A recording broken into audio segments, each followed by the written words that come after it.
숫자 2 두 번째 시간입니다. 이번 시간에도 놀라운 하나님의 뜻을 발견하는 시간이 될 것입니다. 함께 은혜 나누는 시간 되시기를 바랍니다. 오늘 앞에서 보여드렸던 숫자 1서부터 9까지 나오는데, 자, 오늘은 두 번째 배틀을 하는 두 번째 시간입니다. 이 배트는 두 번째 알파벳, 그리고 숫자 값은 2, 그리고 집을 의미한다고 했습니다. 집은 성전을 의미합니다.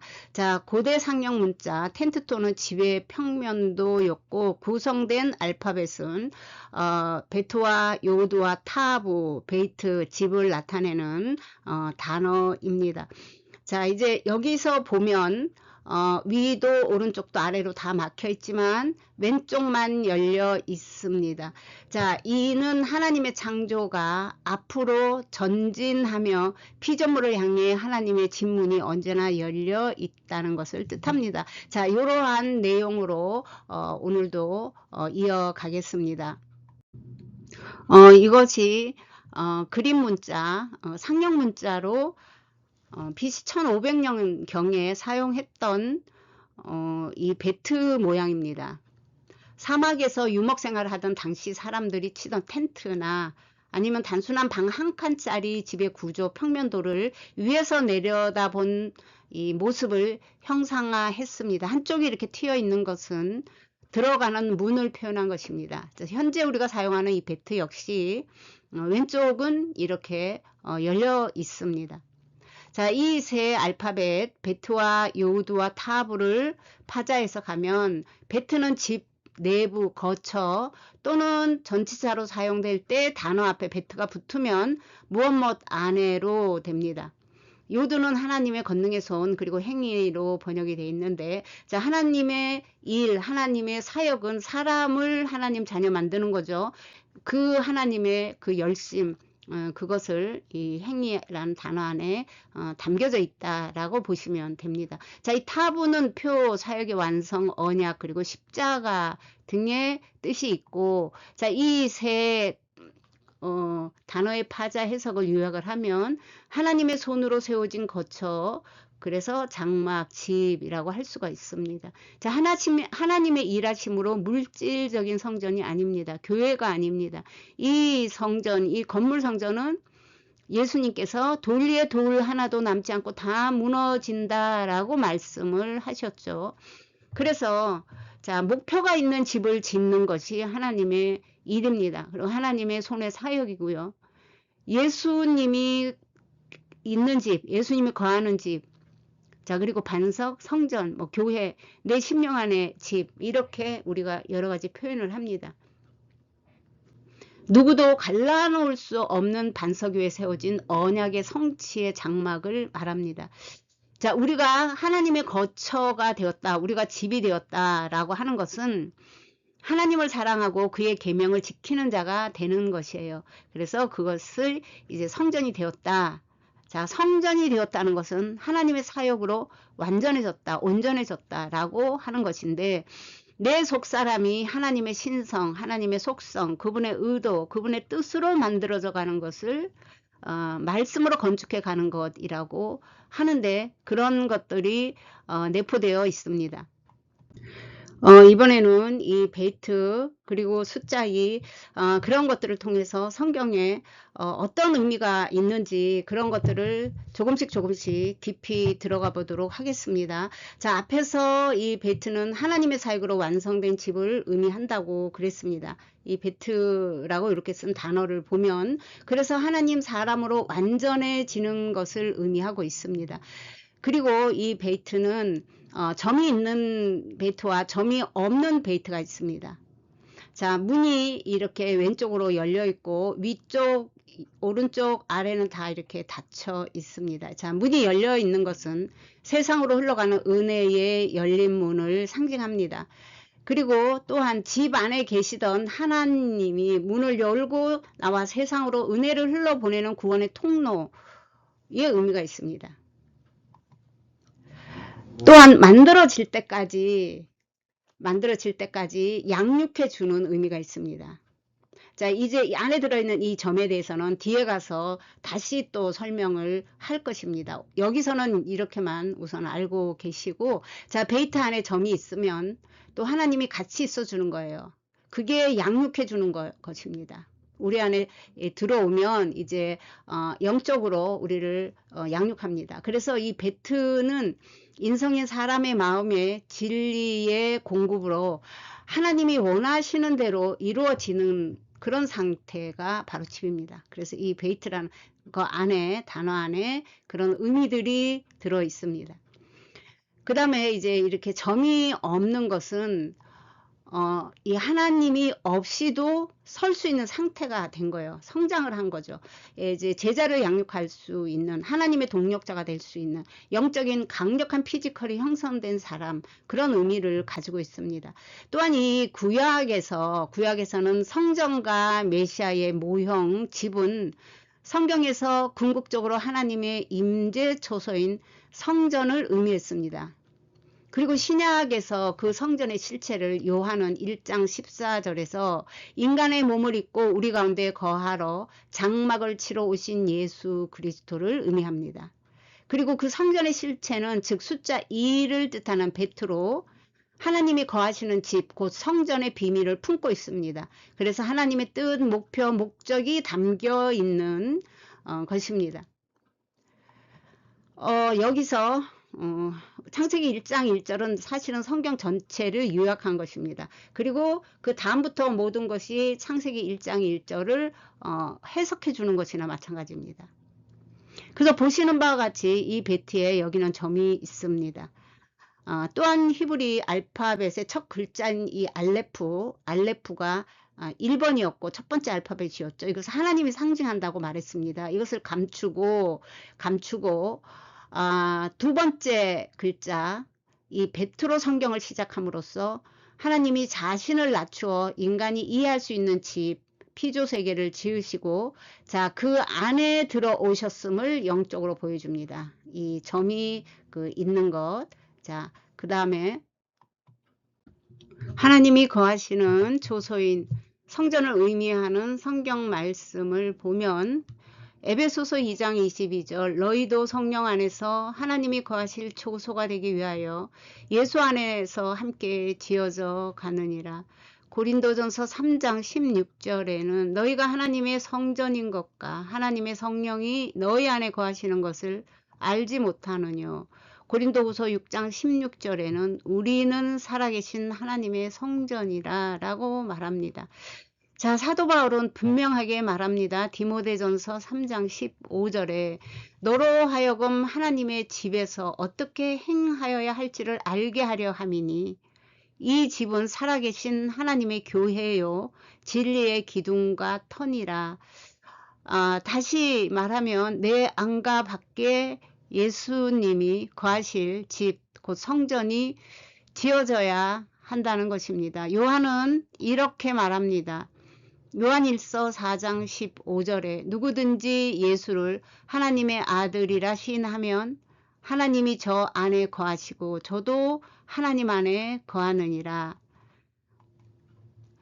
그래서 이 베트, 이 집은 하나님의 깨닫게 하심에 따라 십자가라는 목표가 뚜렷한 집이 세워집니다. 주님 안에서 하나가 되는 사역의 완성이 이루어집니다. 온전함이 이루어지는 집이 되는 것입니다. 사람 안에 성전이 지어지려면 영의 양식을 먹어야 합니다. 그런데 우리는 주일날 교회에서 세상의 관심과 사람들만 많이 만나고 교제는 되는데 영적인 허기가 지는 일이 반복이 된다면 여러분 우리 안에 예수님이 거하시는 성전이 지어지기가 어렵습니다. 성경에서 말하는 곳간의 양식, 참 진리가 많은 교회가 좋은 교회입니다. 오직 예수님이 목표인 교회가 사명이 있는 교회가 좋은 교회입니다.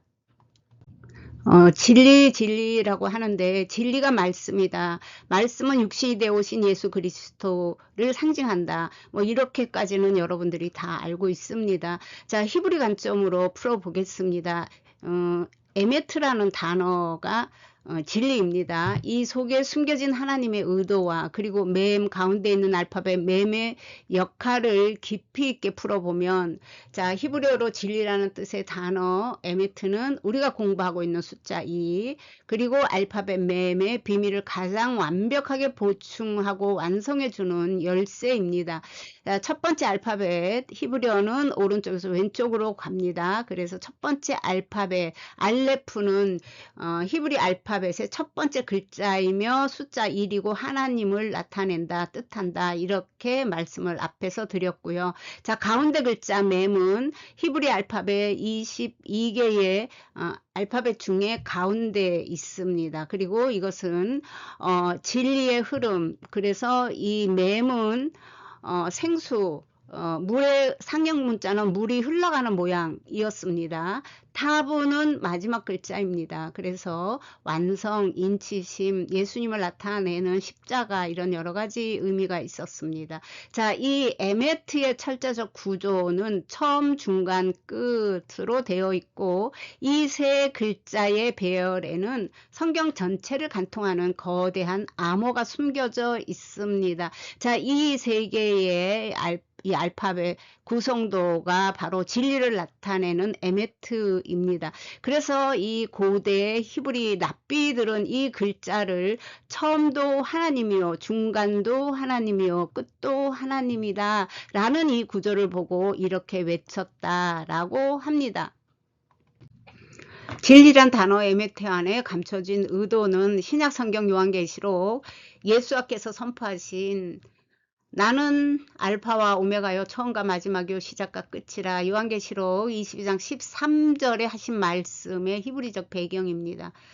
자, 처음 알레프부터 끝 타부까지 변함없이 신실하게 유지되는 것만이 진짜 진리라는 뜻을 이 에메트라는 이 알파벳이 가지고 있습니다. 자, 우리가 앞에 영상에서 보았지만 짧게 잠깐 보겠습니다. 자, 맴을 통해 보는 에메트의 보충 설명을 하겠습니다. 에메트에서 이 중심을 잡고 있는 맴의 상형 문자는 앞에서 보았죠. 그 의미를 대입하면 자, 더욱 풍성해집니다. 자, 맴의 상형 문자의 의미는 물이라고 했고, 상형 문자는 물에 흐르는 모양이었습니다. 자, 물은 생명수의 강, 성령님의 가르침, 천국 복음으로 정결하게 온전해진 자녀를 의미하고 있고, 자, 이 물은 생수, 진리, 생명, 말씀을 상징하는 글자이며 마음, 지성소, 그릇이라는 뜻을 가지고 있습니다. 자, 그릇에 담기는 진리의 이 말씀으로 우리의 영, 생명이 하나님을 담는 그릇, 그러니까 이 그릇은 사람을 의미하고 있습니다.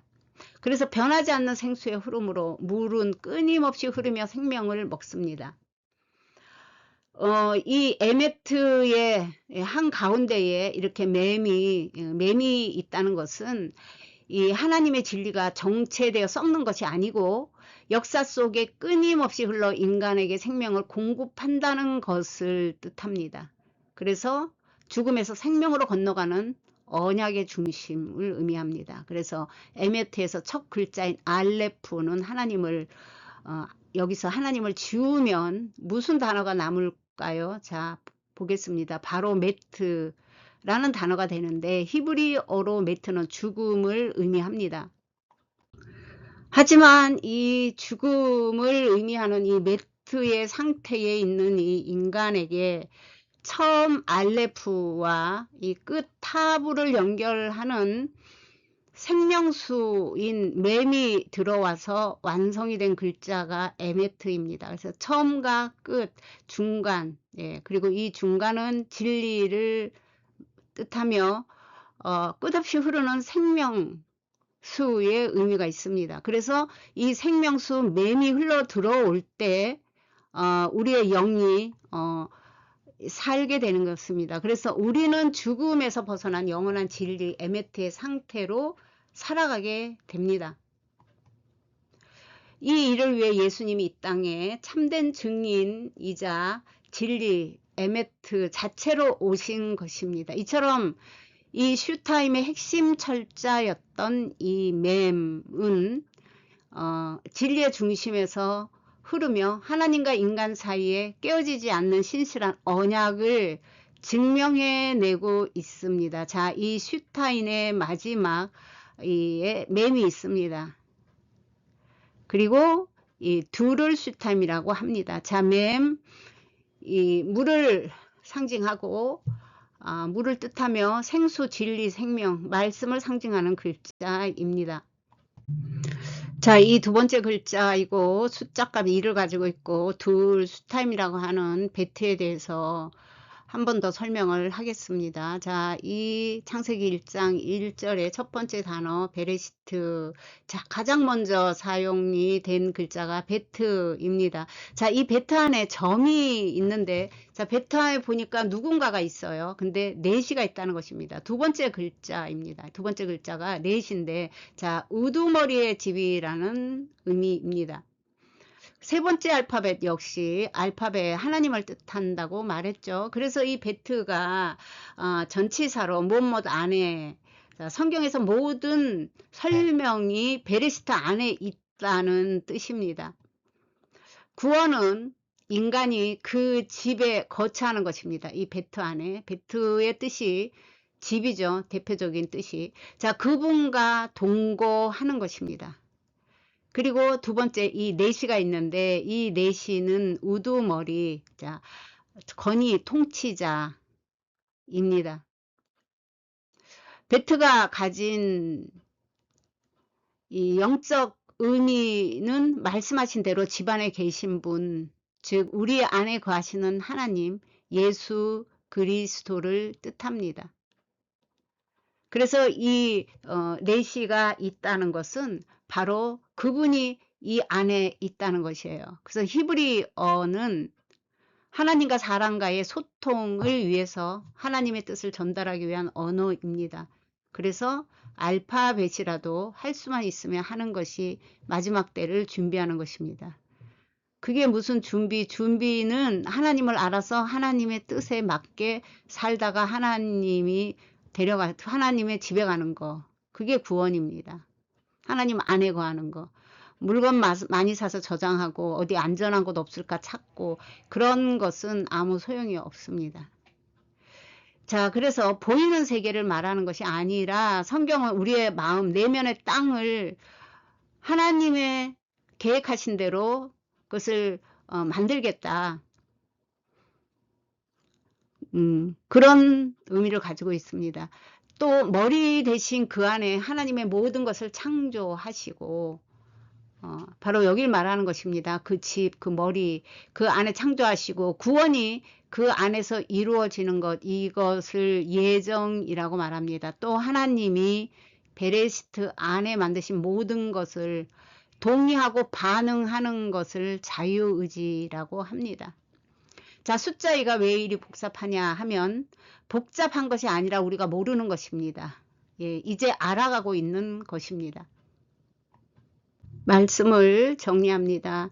자, 앞에서 제가 내시를 했습니다. 머리라고. 근데 이 베트라는 알파벳을 이제 정리합니다. 이제 마칩니다. 베트에 대해서는. 자, 이 글자를 자세히 보면 이 베트는 성전이고 집이라고 했습니다. 근데 보시면 위에는 이 내시로, 그 다음에 밑에는 이 바보가 옆으로 누워있는 것으로 연결이 되어 있는 글자입니다.